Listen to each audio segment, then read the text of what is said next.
Olá, pessoal, bom dia a todos vocês. Nós estamos dando início a mais uma aula, né? E nessa aula de hoje, né, eu vou falar um pouquinho para vocês sobre o quadro Guernica, né, que inclusive foi uma das atividades que eu passei para vocês na última aula, né, no qual vocês deveriam fazer uma pesquisa sobre esse quadro, né, e contando um pouquinho sobre a história aí, né, desse quadro. E aí eu vou trazer para vocês, então, algumas análises aí desse quadro e falando sobre o seu pintor, né, o Pablo Picasso, né? Então nós vamos falar um pouquinho aí da importância histórica que esse quadro tem. Eu vou esconder minha imagem aqui para facilitar melhor a visualização de vocês aqui com relação ao quadro, tá? Fazendo então a uma análise, né, mais aprofundada aí da história de Guernica. Então, a razão de Guernica. Guernica foi uma cidade do País Basco, na Espanha.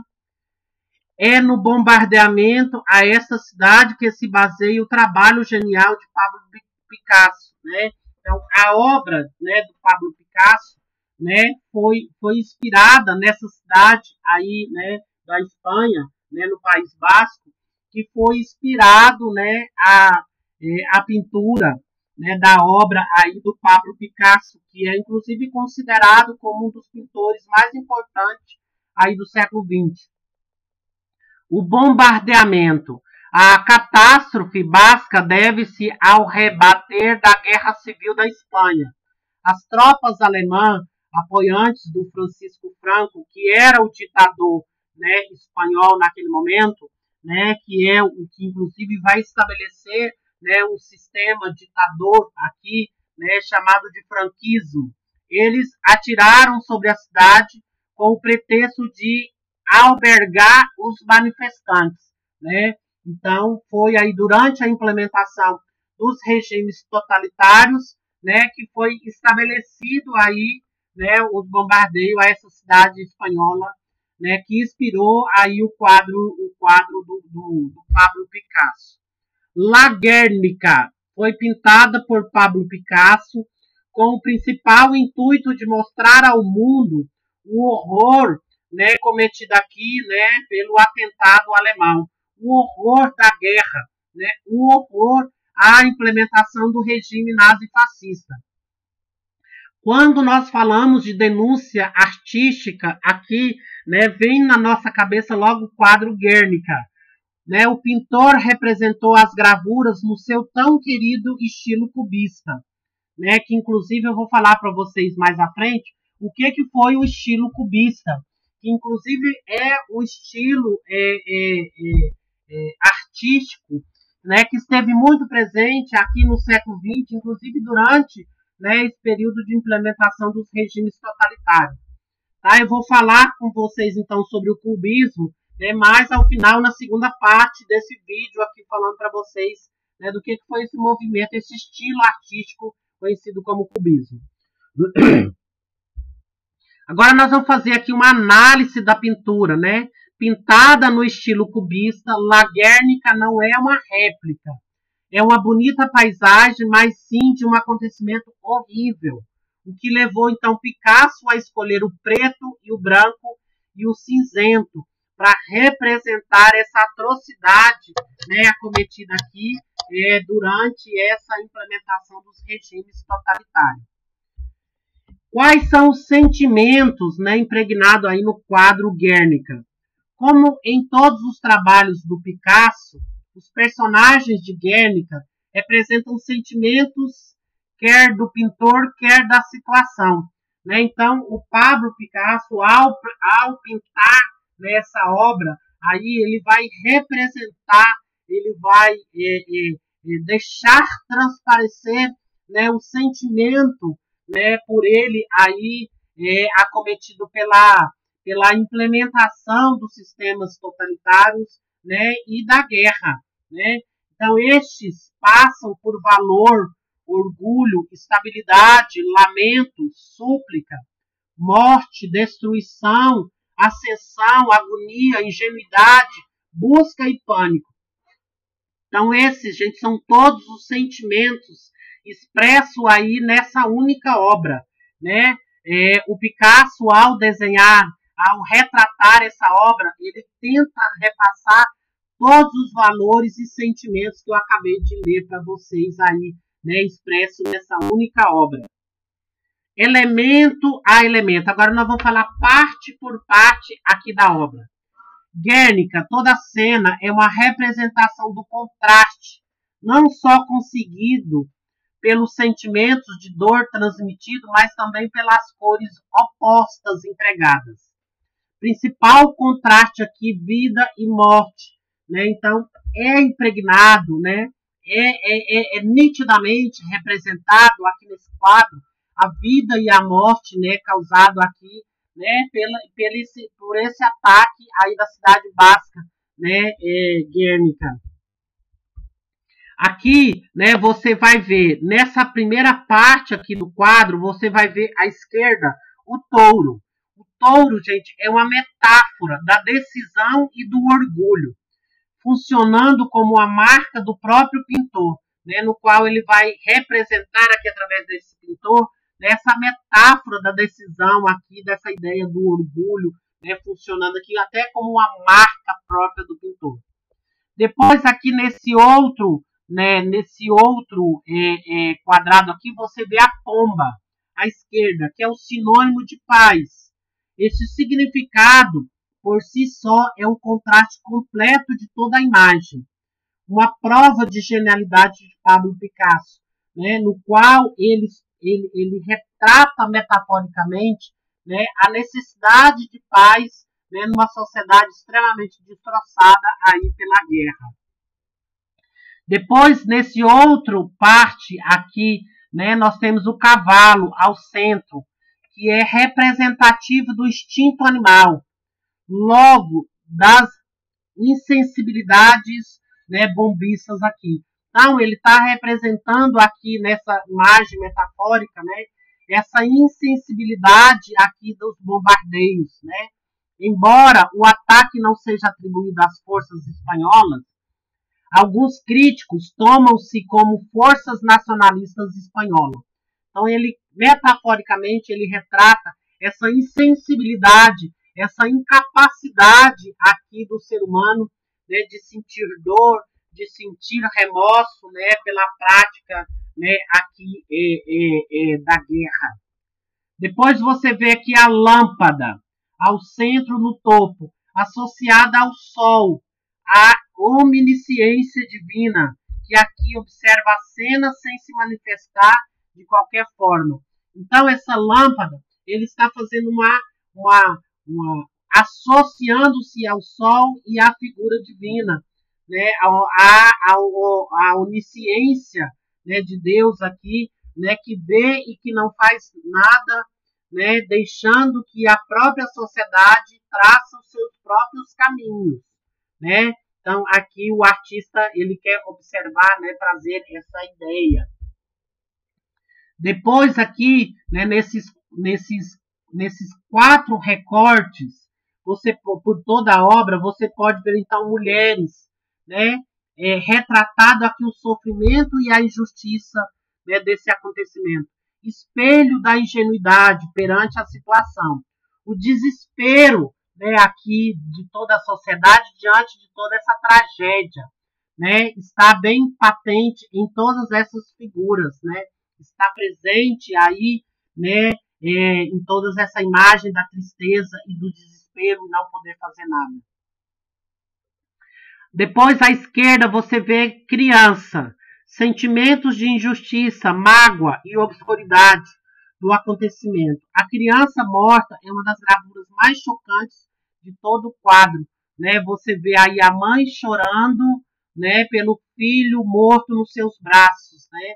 Essa é a cena do quadro, né, no qual o Pablo Picasso representa aqui nesse quadro, né, a tristeza, o sentimento de injustiça, de mágoa, né, aqui de uma criança morta nos braços da mãe, né, e ela não podendo fazer nada. Depois aqui nesse outro recorte, você vê o guerreiro sem braços, né, embaixo, forma de expressar a quebra, a fragmentação. Pelo seu status militar e pela sua posição no quadro, o soldado representa uma grande derrota em termos militares. Então, a representação aqui, nesse recorte, né, do quadro, é dizer que, né, os soldados não conseguiram, né, derrotar e acabar aí com as atrocidades cometidas pela guerra. Agora, Guernica hoje. Hoje em dia, Guernica encontra-se exposta no Museu Rainha Sofia, em Madrid. O quadro esteve exposto em Nova York durante os últimos anos da ditadura franquista, mas voltou à Espanha quando o líder faleceu. Deixa eu voltar agora a minha imagem aqui para vocês me verem, para vocês verem que eu estou aqui. O quadro é um dos principais destaques do museu e é visitado por milhões, né, aqui todos os dias. Agora eu vou falar um pouquinho, né, aqui, né, do Picasso e aprofundar um pouquinho mais, né, na história e obra, né, no qual ele pinta aqui o Guernica. Então esse é o Picasso, né, o responsável aí por pintar o quadro Guernica, né, o responsável aí por esse quadro, ícone denunciante, né, das atrocidades cometidas aí pela guerra e pela imposição, né, dos regimes totalitários, principalmente do regime franquista, né, aqui na Espanha. Pablo Picasso, ou Pablo Diego José Francisco de Paula Juan Nepomuceno Crispim Cipriano de la Santíssima Trindade Ruiz Blasco Picasso e López. Nasceu em 25 de outubro de 1881 em Málaga, na Espanha. Segundo biógrafos, ao nascer foi considerado um natimorto, ou seja, pois após sair do ventre da mãe, o bebê não apareceu nenhum sinal de vida, né? Então ele acredita-se que ele nasceu quase morto. Depois do ocorrido em seu nascimento, sua família quis garantir a proteção dos céus. Na hora do batismo, reuniu uma série de referências a santos protetores, por isso esse nome tão grande, né? Porque ele nasceu aí quase que morto, né? Representando quase nenhum sinal de vida. Por isso que ao batizá-lo, né, a família, né, fez referência, né, a esses vários santos aí ao serem batizados.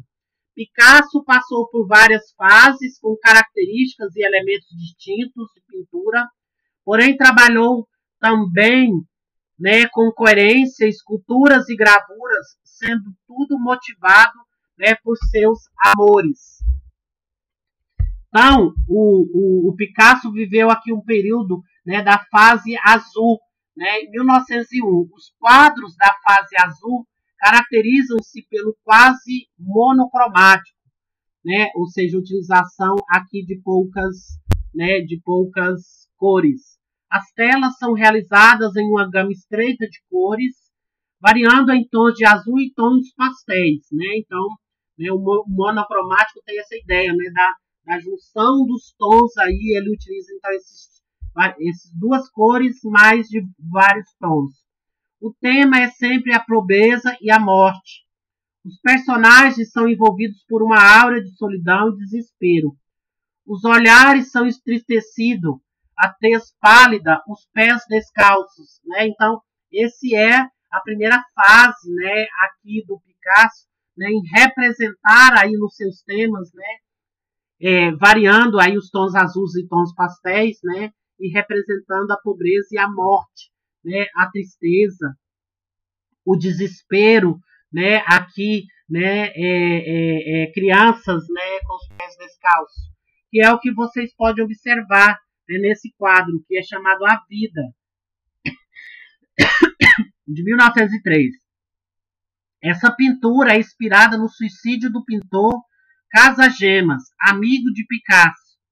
Morto pela desilusão amorosa, Casagemas é retratado abraçados àquela que parece ter sido a causa de seu infortúnio, uma modelo que frequentava o ateliê de ambos, Germaine.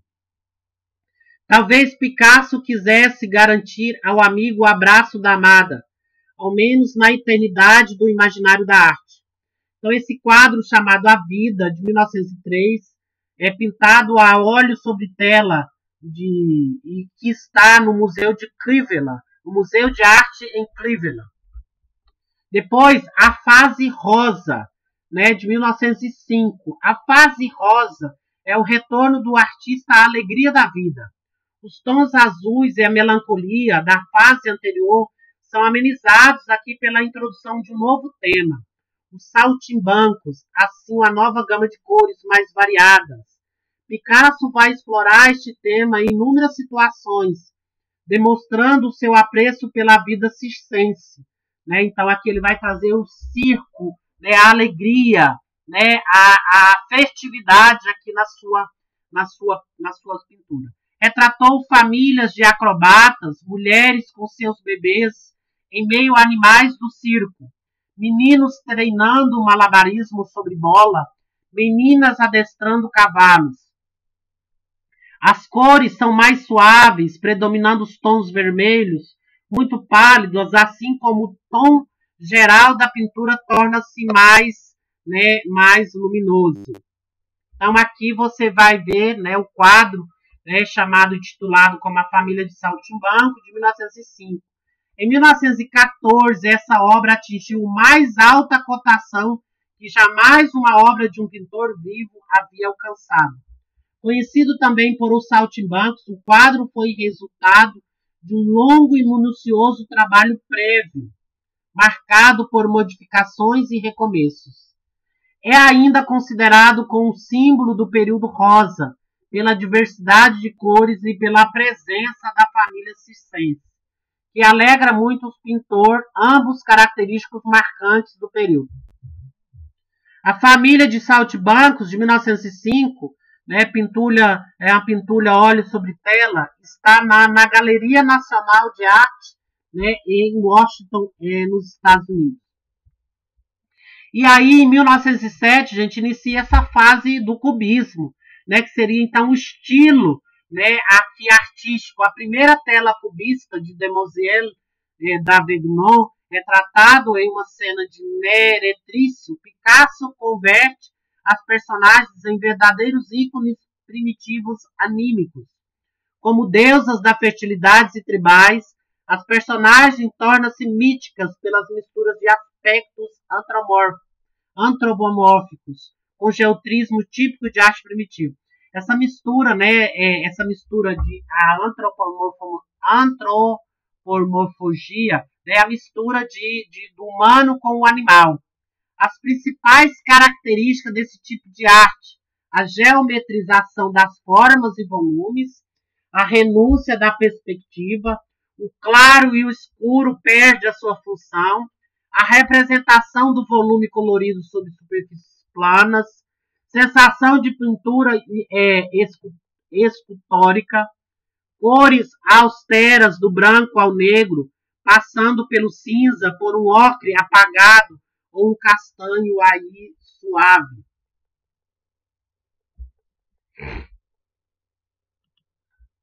La Demoiselle d'Avignon, de 1907, esta obra é considerada não apenas mais uma das obras-primas de Picasso, como também a pintura que inicia o movimento cubista.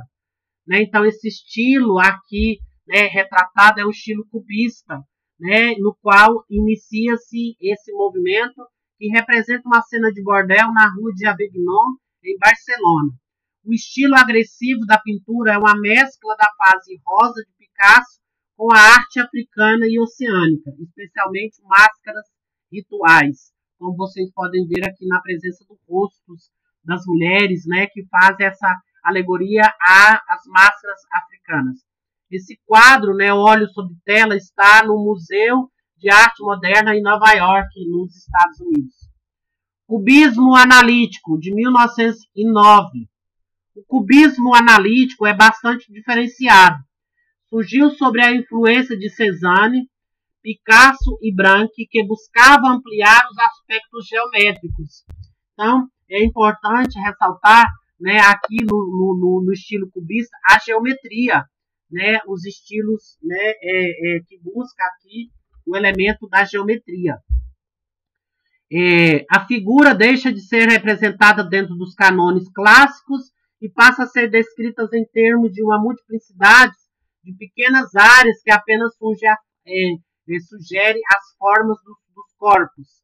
Picasso e Branque pretendiam estar fazendo obras realistas e muitas teorias foram desenvolvidas pelos críticos para encontrar o realismo nas pinturas que produziam. Uma dessas teorias, gente, é a que afirma que o cubismo, o objeto é representado a partir de diversos pontos de vista. Por isso, o aspecto caleidoscópico, né, no qual, né, a obra representada aqui pelo ator, pelo autor, né, pelo pintor, né, aqui em diversos ângulos. Por isso, é chamado de caleidoscópio. O caleidoscópio, né, é um instrumento que você pode observá-los em vários ângulos. As cores se reduzem aos tons de castanho, cinzas e bege. Que é o que você pode ver, né, aqui, o retrato de Ambrosier, né, de 1910. Ambrosier Vollard tinha um grande prestígio dentre os franceses e foi grande amigo de Pablo Picasso, comprando inclusive a maioria das obras do período rosa. Né? Então, o caleidoscópio, gente, seria como essa ideia fragmentada, né, que vários pedaços, né, formam aí uma grande obra. Esta obra, gente, é basicamente composta por cubos caleidoscópicos.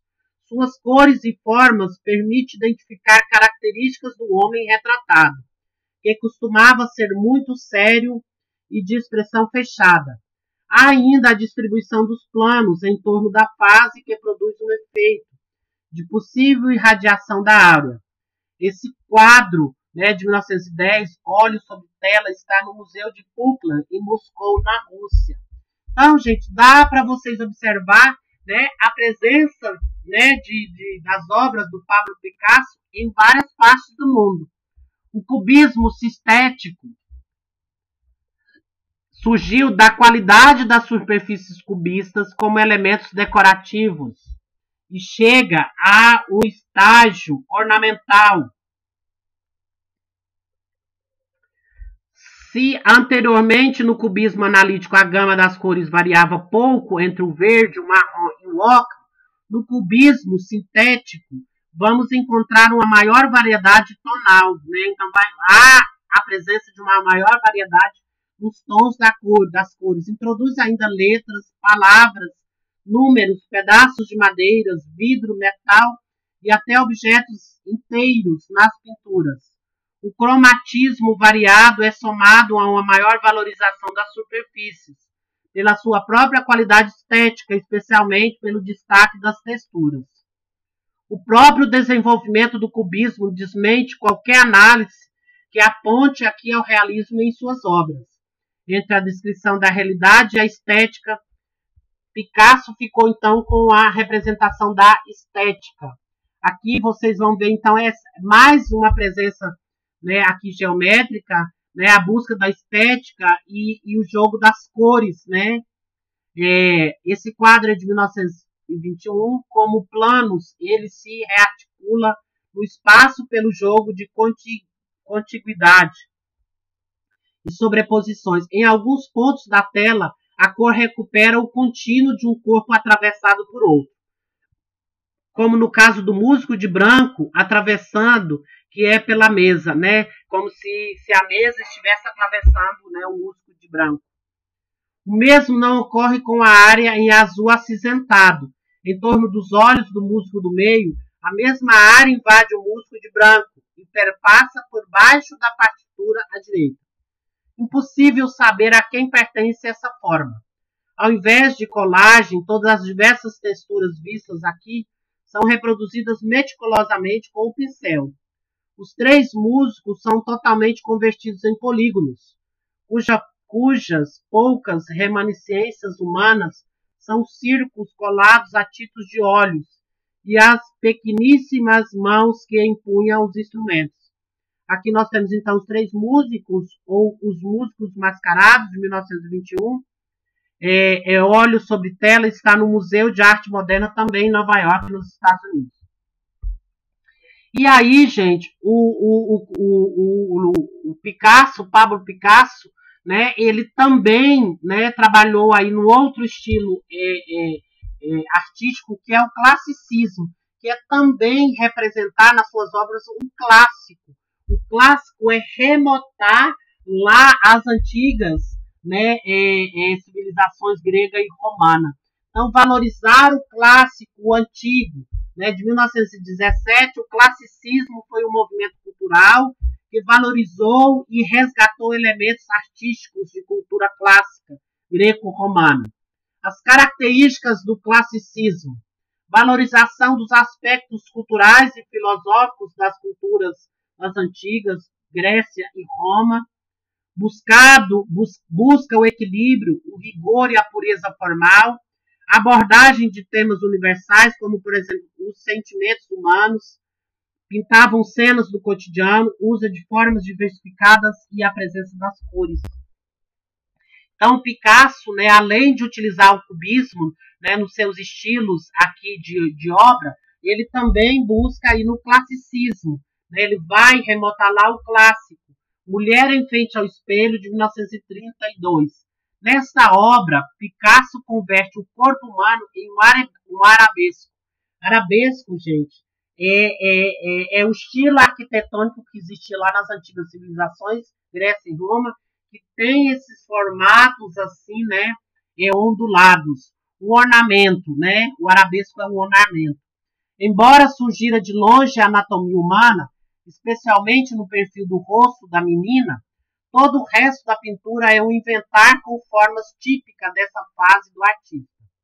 Os seios e as nádegas surgem como elementos eróticos em um universo onde predominam as curvas e as esferas. A extrema riqueza das texturas e das cores torna a obra radiante. O espelho é parte fundamental. Mulher em Frente ao Espelho é uma pintura óleo sobre tela que está no Museu de Arte Moderna em Nova York, aqui nos Estados Unidos. E também nós temos um outro estilo utilizado pelo Pablo Picasso, que é o surrealismo. Né? É transportar as suas obras para o surreal, para o mundo dos sonhos, para o mundo do imaginário. Em 1925, nessa época, gente, as formas são distorcidas, representando aqui o monstruoso. As invocações mitológicas e as esculturas estavam feitas de fio de lâminas de metal. Se consideram surrealistas as obras onde Picasso combina o monstruoso e o sublime na composição de figura, meio máquinas e meio monstros, de aspectos gigantescos e às vezes terrível. É possível você observar essa versatilidade do qual o Picasso tem, né, no qual ele passeia por esses vários estilos artísticos aqui, né, no mundo da arte. Então aqui ele tem o quadro chamado Banhistas, à beira do mar, de 1930. Esta cena tem frescura de um cartaz de praia. Vale a pena lembrar que não se costumava nadar no mar, nem se falava em banho de sol antes da Primeira Guerra Mundial. Então, gente, antes da Primeira Guerra Mundial, no cotidiano do europeu, não era comum você ir para a praia, você tomar um banho de sol, né, andar aí pelas areias do mar. Então, não tinha essa ideia de liberdade. A liberdade física e a atitude descontraída dessas moças também eram novidade. E embora ainda não tivesse os cabelos curtos, podem ser vistos como os primeiros exemplos de melindrosas liberadas. Portanto, o que não era característico de Picasso, a tela registra uma moça nos costumes sociais, embora esta não fosse necessariamente sua intenção ao pintá-la. Ele mesmo se tornou um adepto da praia. Este quadro foi inspirado por uma visita a Biarritz, banhista à beira do mar, que é um acervo particular. Anos de guerra e pós-guerra. Foi uma das fases em que Picasso entrou para a política. Teve mais influência e foi quando ocorreu o ataque aéreo nazista contra a cidade basca, né, de Guernica. Por isso que o quadro, né, é chamado de Guernica. Né? O bombardeio foi deflagrado pela Legião Condor, força expedicionária enviada por Hitler em apoio de Franco. Era o tema para a obra que tornou Picasso internacionalmente célebre, Guernica. Foi uma época marcada por perdas e rompimentos afetivos. E aí você vê então a Guernica de 1937, né? Que é a obra mais importante do Picasso, que fez com que ele se tornasse conhecido mundialmente, né? E aí, como eu fiz, né, a análise desse quadro para vocês, vou trazer aqui um pouquinho só, né, do significado, né, do Guernica, fazendo essa síntese, esse apanhado aí, né, do Guernica. A força agressiva desmensurada é representada por um touro que atravessa a tela vindo desde a direita, destruindo toda a sua frente e que agora para à esquerda de boca aberta, cauda empinada para contemplar o resultado de sua ação. O rastro da catástrofe se espalha pelo seu caminho. Os braços abertos para o ar grita pela dor do impacto. Outra figura se agacha para fugir, os olhos arregalados acompanhando o movimento de fúria. O cavalo grita sua própria morte. Ao centro, o ventre rasgado por uma terrível chaga aberta. Pedaços de um corpo se espalham pelo chão. A mão empunhando o que restou de uma espada. A cabeça com os olhos vazios, sem vida. À extrema esquerda, uma das figuras mais trágicas. Uma mulher segura ao colo o filho, cujo corpo pede, inerte. O grito da dor, da perda, soma-se ao terror das expectativas do ataque do touro, que parece agora vai investir contra ela. Acima, uma figura assiste, todos os olhos arregalados, boca aberta, segurando um lampião, apesar da luz acesa. Alguns críticos associam essa personagem à Estátua da Liberdade em Nova York, que é uma metáfora dos Estados Unidos da América. O quadro Guernica, de 1937, é uma pintura sobre óleo sobre tela, que está no Museu Nacional de Arte, né, Reina Sofia, em Madrid, na Espanha.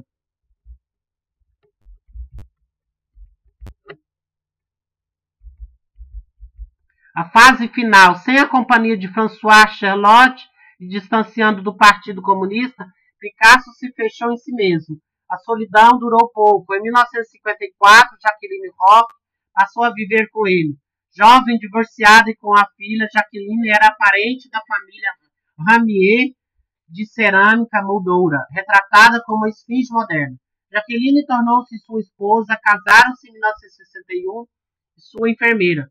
Procurou proteger a intimidade do pintor, que teve de suportar aos 83 anos a publicação de Life Art Picasso, Vida com Picasso, livro de memórias de François Gillot, lançado em 1964, em que foi retratado como velho devasso. Com a morte de Matisse, em 1954, pondo fim a longa rivalidade artística que estimulou uma vasta produção, Picasso dirigiu-se seu olhar para os grandes mestres da pintura. Em 1955, adquiriu a Vila La Californie, em Cannes. Em 1958, enquanto se cedia às retrospectivas e às homenagens, Picasso adquiriu o Palácio de Valvernagues. Em 1961, mudou-se para a Casa Provençal, de Notre-Dame de Vie, em Mougins, na França. Morreu em 8 de abril de 1973, aos 91 anos. Foi sepultado em Valvernagues. Segundo pesquisadores, morreu com problemas na visão, na vesícula e na próstata. E aí nós temos então, né, uma das obras, né, aqui sua releitura, que não vou falar aqui, tá? Então eu termino aí essa aula fazendo, né, essa memória aí do quadro Guernica e trazendo Picasso, né, como um desses maiores pintores modernistas, né, que retratam o momento da guerra, né, aí, né, e da implementação do nazismo, né, dos sistemas totalitários, né, nazismo, fascismo, franquismo e salazarismo aqui na Europa. Termino vocês essa aula, né, magnífica, que eu gostei muito de prepará-la para vocês, né, deixando aí um grande abraço, fiquem com Deus e até a próxima aula.